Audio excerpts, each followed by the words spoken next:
On the go. This is 24-hour News 8.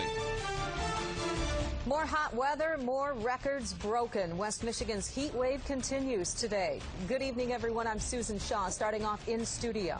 And I'm Brian Sterling down at the live desk. We'll get an update on that forecast, and we'll take a look for any chances of rain coming up. But first, we do want to get to some breaking news. It has to do with Decision 2012, your vote, and your money. Late today, we have learned that there have no charges will be pressed as you, excuse me for 1 second, talking about Roy Schmidt. We have some news today in regards to a harshly worded release. The Kent County prosecutor saying that Roy Schmidt and House Speaker Jase Bolger cooked up a scheme to defraud you, the voter, but they did not break any criminal laws. As you recall, Schmidt switched parties from Democrat to Republican at the last moment and then was accused of setting up a straw opponent to secure an election win. It was a move that prosecutors call an effort to defraud the voter. Tonight, we've got everything that happened in the days leading up to that scandal, which has now reached the heights of state government, including who knew what and when. We have been pouring through this report today. Joining us now live in the newsroom, Marley Ginter. Bill Forsyth not pressing charges, but he didn't pull any punches. No, he did not. But, you know, this whole issue centers around Representative Schmidt switching from Democrat to Republican at the last minute and then having another candidate, Matt Mojak, file as Democrat. Now, this scheme fell apart almost immediately. The prosecutor makes it very clear that both Representative Schmidt and Speaker Bolger were well aware of the scheme to put Matt Mojak on the ballot as a way to keep Schmidt from having real competition in November. In an interview the day after switching parties and the Mojak filing, Schmidt denied knowing anything about the plan that the prosecutor now calls fraud. We know that there is a person who has filed as a Democrat. What do you know about him or about his candidacy? I don't know anything. I've never met him. I don't know. I don't want to dwell on this, but it is curious. First of all, I am of the opinion that you don't keep secrets in Lansing, yet you did. This has been one of the best kept secrets that's been going on, if this has been a decision process over a period of time, because I don't think anybody expected this. But equally curious to me is that this other person files as a Democrat within minutes of all of this taking place. And it obviously is going to raise the question, was this orchestrated with this other candidate, that you were going to switch parties at the very last minute in the filing timeline? It does appear a bit curious. Was there any coordination? Not at all. In fact, I mean, maybe I don't understand the politics or something I'm missing, but it'd be nicer if I didn't have anybody on the other side. So I don't really quite.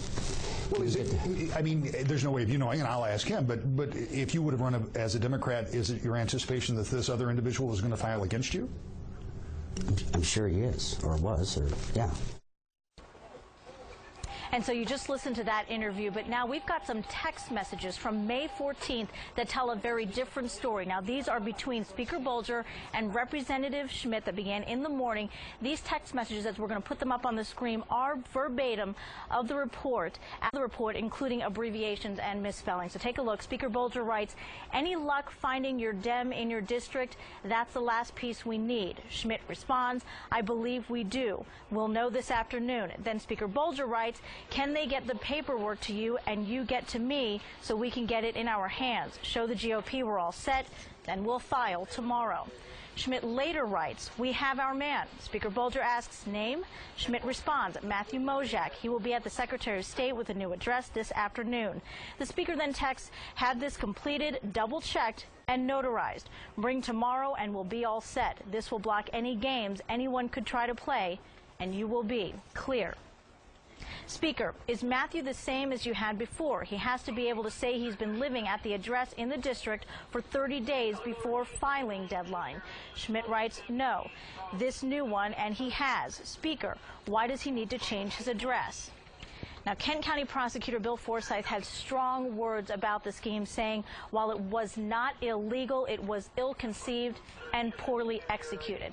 I'm going to quote here now, "I can find no violation of the Michigan election law beyond Mr. Mojak's attesting to the accuracy of the information on his affidavit of identity.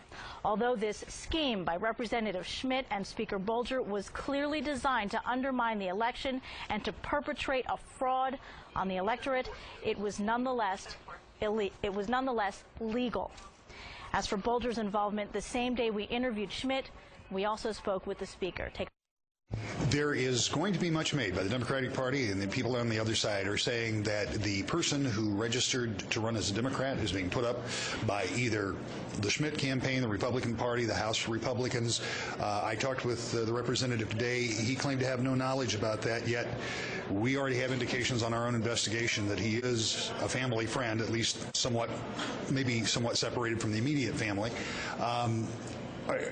What, if anything, do you know about the person who signed up as a Democrat to run? You'd have to ask each candidate to speak for themselves. What I have talked to is I've talked to Roy, and I've talked to Roy about his future and his focus on Grand Rapids and his focus on the people and not the politics. And we've been trying to track down Bolger and Schmidt all afternoon. Right now, 24 Hour News 8's Rick Albin is sitting down with Schmidt, and of course we will bring you his response.